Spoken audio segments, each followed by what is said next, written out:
Hey everybody, Graham here. So, Andrew Tate. I will admit straight up, I don't know a whole lot about this guy. What I do know about him makes me dislike him, but I am a little bit concerned with the way that people are jumping to conclusions about his guilt or innocence. So, what I do know is that he's been detained in Romania, along with, I believe, his brother, if I'm not mistaken about that. And my understanding of how this works in Romania is that the police can detain you basically for any reason.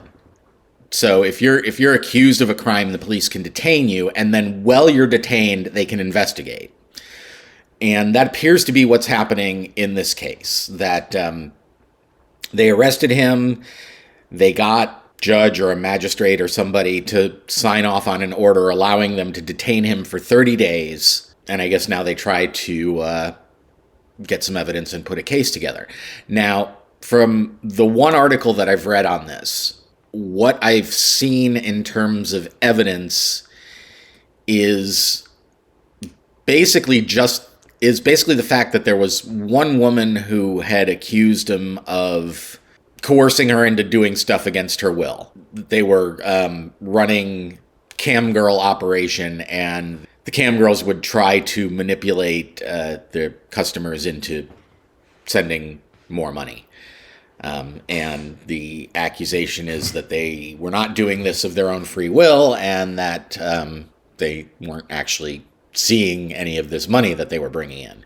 So, from what I read, there was an accusation by one woman, and then there were two other Romanian women who have not outright accused him, but have owned by Tate tattooed on them, which in and of itself is not necessarily a problem if they got those tattoos willingly. But of course, if they didn't, then, that's a problem too. So where I am on this is the guy's been accused. He has not been proven guilty or anything along those lines. And I don't know what constitutes due process in Romania, but my personal opinion is let's kind of wait, let the process play itself out, and then if he's tried for it, we can condemn him for doing that. We can condemn him for being a lousy guy, or for being offensive, or for being obnoxious, or, just, I don't like guys like him. I don't like guys who come out and try to play the super ultra alpha role. I just think it's silly. Men who are referred to as alphas are basically just men with confidence, and if you have that confidence, you don't need to advertise it. So, I don't like him, but that doesn't mean he's guilty. He's got some retrograde ideas about women, evidently, but that doesn't mean he's guilty. It just means he's a shithead. But the funny thing is, and this is something I've noticed, and maybe this is just Twitter, because Twitter is... I could do a whole video just on this, but Twitter is just such a cesspool, and because of the way that people are commenting in very short little nuggets, 280 characters, it encourages you to be snide and glib and to overstate stuff just because it tends to stick out. But what I noticed about Twitter is that if you say, I'm not taking a stand here, let's wait for the evidence, both sides will accuse you of being on the other side. Now, understand, I had never heard of Andrew Tate until like a couple of months ago. I've only recently found out who this guy is, and what I saw I didn't like.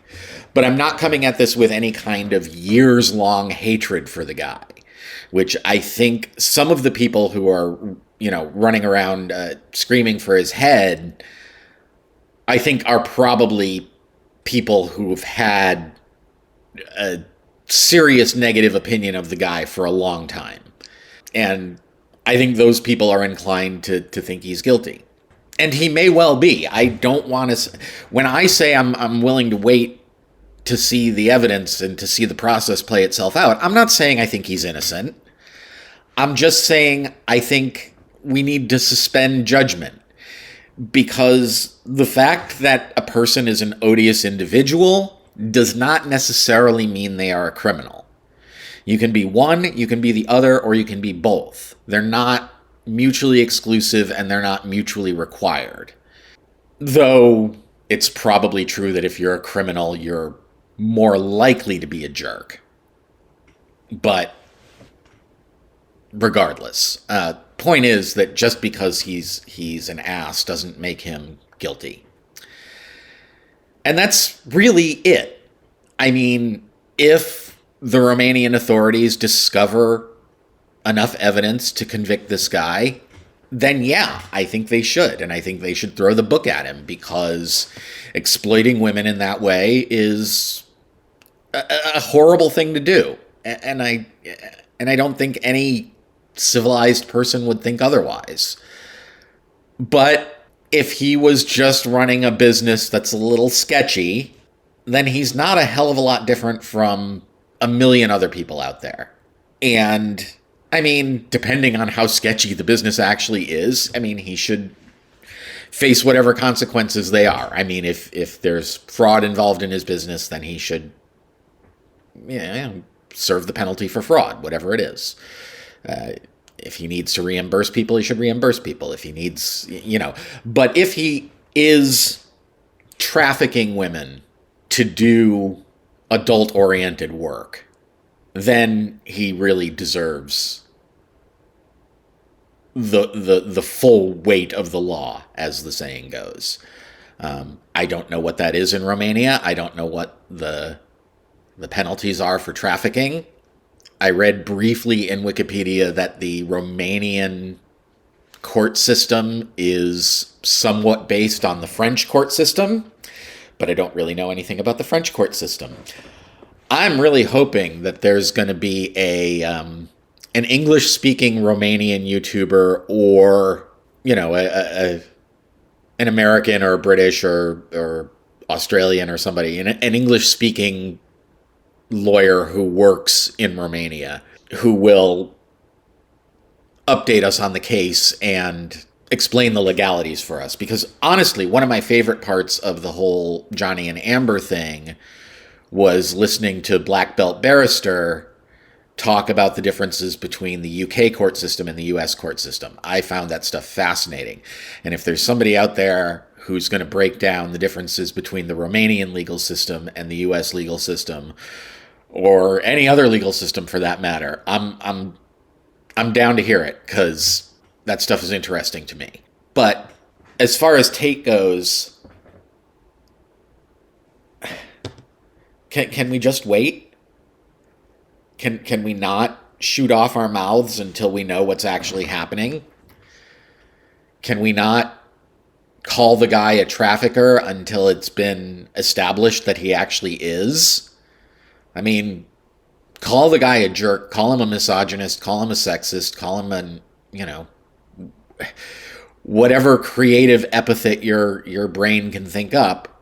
But in my opinion, he does not deserve the label of a criminal until it's actually proven that he is.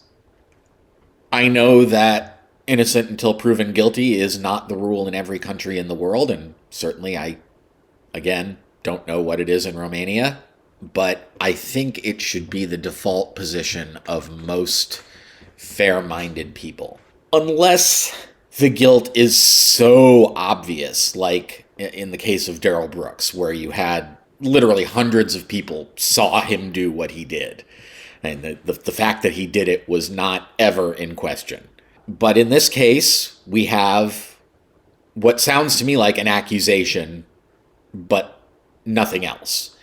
Now, who knows what the Romanian authorities are turning up as they work their way through his what I understand to be rather palatial domicile in Romania. Who knows what they'll find? But that's what I'm interested to know. Not so much what people think of Tate, but I want to know what they actually find on the guy. So, to the people who support Tate, that means I suppose that means I'm condemning him unfairly.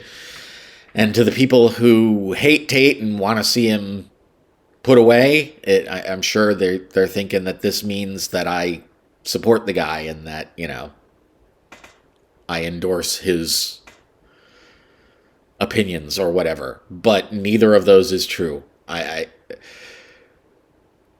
just want to see justice done. If he's guilty, he's guilty. If he's not guilty, he's not guilty. Regardless, he's guilty of being an asshole. But that's about it. So, I don't know. Just cool your jets. It's going to take a while before we know for sure. That's it, really. That's all I wanted to say. Yeah. I will, I'll talk to you guys later. Graham out. Bye.